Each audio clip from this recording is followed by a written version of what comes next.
It's a pretty fun way to audition. Like if all auditions were smoking and dancing around my hotel room, I'd be a much happier actor. But hello GQ, this is the beginner's guide to me, and I'm Paul Mescal.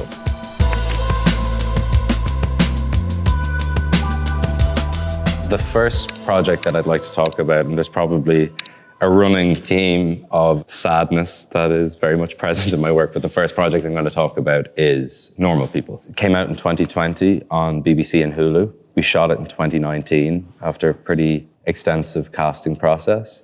The reason Normal People is part of my list is because there wouldn't be a list to begin with without that show. If I'm stopped in the street, more than likely it's going to be to talk about normal people, and I feel very lucky that the thing that people tend to stop me about is something that I'm also incredibly proud of. The series is essentially about two people falling in and out of each other's lives, and I think it's a rare example of television that's becoming more common where there's not so much a narrative focus, it's a study of two people's lives. Connell's a great example of somebody who's both incredibly relatable and also deeply frustrating to watch. Myself and Daisy, we did a charity screening in the Prince Charles Cinema. It was an interesting experience, feeling an audience be frustrated with the person that you adore. And there's a scene, for example, when Sarah Green, who plays Lorraine, my mum, in the show, where she kind of berates Connell for not stepping up to the mark, and the audience applauded. It was an interesting experience watching it with an audience because television, we never get to see it in the cinema, and it also came out during COVID, so there was a particular energy in the room where it was full of super fans of the show who were very much, I think, especially in the early episodes, team Marianne, which is fair. It feels almost like a fever dream. My life kind of changed overnight. None of us expected that show to be as big as it was, and then overnight there's people outside your house waiting to take photographs of you. It's weird, I actually do kind of see Connell as my friend. Like I see a very distinct idea of where he is in the world, what he's doing. I would say that he's very loyal, intensely frustrating. He's got a depth to him that's kind of very hard to fathom, I think. I haven't done it since, and I think that job certainly has spoilt that experience for me in a good way, where I think I'd struggle to go back to television unless the character was as rich as Connell is. I really enjoyed it because the material was kind of always giving you something new to play. Like he feels like both a version of myself and also a version of friends and people that I know and care deeply about. Aftersun. Aftersun was written and directed by my friend Charlotte Wells. It was her first feature that she directed. We shot it in Turkey in 2021. It's part of my list because I take great pride in independent cinema and having been involved with that for a couple of years, and to see a film that was kind of privately financed break into a bigger market and people respond to it, and it kind of reaffirmed the fact that I think audiences want to be challenged by filmmakers and scripts that aren't kind of run-of-the-mill, and to be associated with that is great. I got to work with the most amazing director and the most amazing co-star in Frankie Corio, who played my daughter in the film. To put it simply, it's about a father and a daughter on a kind of budget holiday in Turkey. And as the film kind of unravels, you get a sense that all is not well with Callum, is who I played. But it's a very subtle meditation on memory, time, love, loss. I find it to be a very moving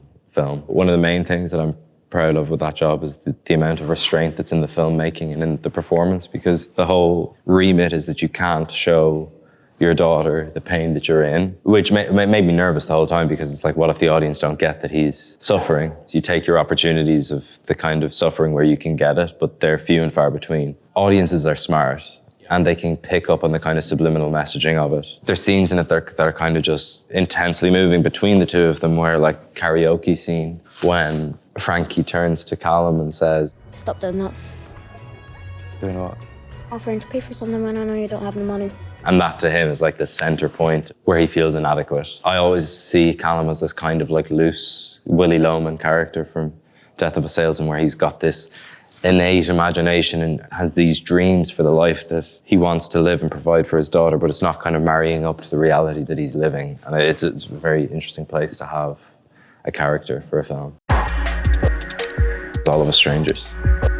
It's directed by Andrew Haigh with Andrew Scott opposite me and Claire Foy and Jamie Bell. All of Us Strangers is based on a Japanese novel just called Strangers. But it kind of evolved for Andrew Haigh, who wrote it and directed it, into this more personal meditation on loneliness and life in your kind of, in your middle age, I suppose. So I played Harry. He lives in the same apartment block as Andrew Scott's character, Adam. And they forge this sexy, romantic, painful relationship. Probably similar to Callum, like he's able to hide his feelings from those around him in an attempt to protect them, which I think is both a very noble disposition, but also one that's kind of self-harming in another context. Who on planet Earth isn't a fan of Andrew Scott? And if they are, I'll have a word with them.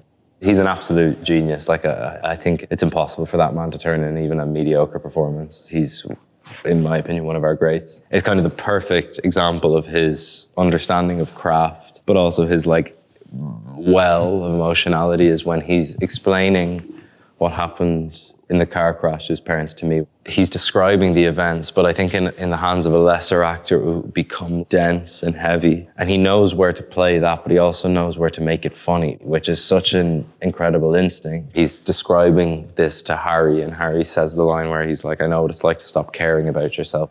I know how easy it can be to stop caring about yourself. It's like just a feast for like subtext. The way he colors performances, he always takes like an avenue that you don't expect, but it feels when you watch it that it's the only way that anyone could ever play a scene. My favorite thing about the job is that you can be as private or as public with your information as you want. Like it's not like a musician or an artist or anything like that where normally they're writing about life, whereas with acting you can kind of pick and choose things that are intensely personal and nobody will ever see it unless you decide to share it. I'm not going to share that because I think, but I also think it's not in a sense to be kind of obscure. It's actually to do with the fact that there's value in privacy in the sense that you can keep little pockets of yourself hidden away, because the minute you give them away to an audience, the magic's gone. It's like the magician's never going to show their tricks. But my acting teacher in drama school said something that I love to like stick to, which is like you should never pull the character down to fit you. Like in terms of the size of what they are, you should always be reaching for what they are and what they need to come through. We live in a world where there's an access to people who are in the public eye that is not conducive actually to being creative. I kind of say that the theme of sadness is like, it's obviously just a total broad stroke, and I think that there's amazing joy to be found in all of these things. Life for people presently in their like 20s and 30s isn't easy. Like I look at my parents and they were like settled and had kids in their late 20s. Like that's just not available to people. Like I know, it's also what you're predisposed to. Like what films I'm drawn to is kind of what I want to do in my work. And I think there is an overwhelming theme of like love in all of those films. You see in each of those characters a desire to be a better version of themselves and struggling with it. And I think that's such rich territory to play in, because you're constantly like playing up to the dream idea of you and kind of suffering the reality of like your own limitations as a human being. But also like I'm excited for like Gladiator to come out, which is a totally different pocket of humanity that I don't think you could draw any comparisons to, or something like Stanley and Streetcar. It's all within us all, I think.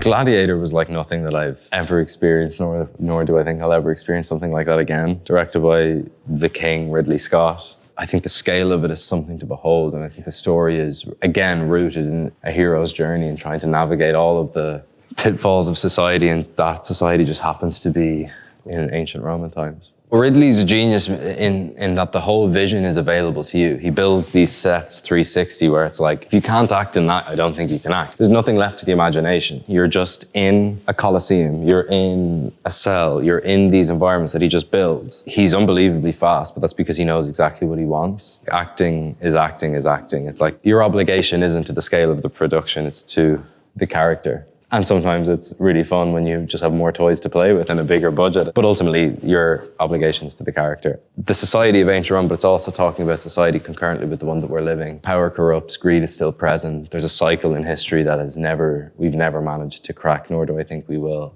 themes that keep popping up for us as human beings are ones that cause an immense amount of destruction and pain, but also take away whatever you want. I hope you enjoy it. I had a ball making it. I was thinking a lot more about the Roman Empire last year, but yeah, I hope you enjoyed these projects if you've seen them, and if you haven't, hopefully this is a reference point.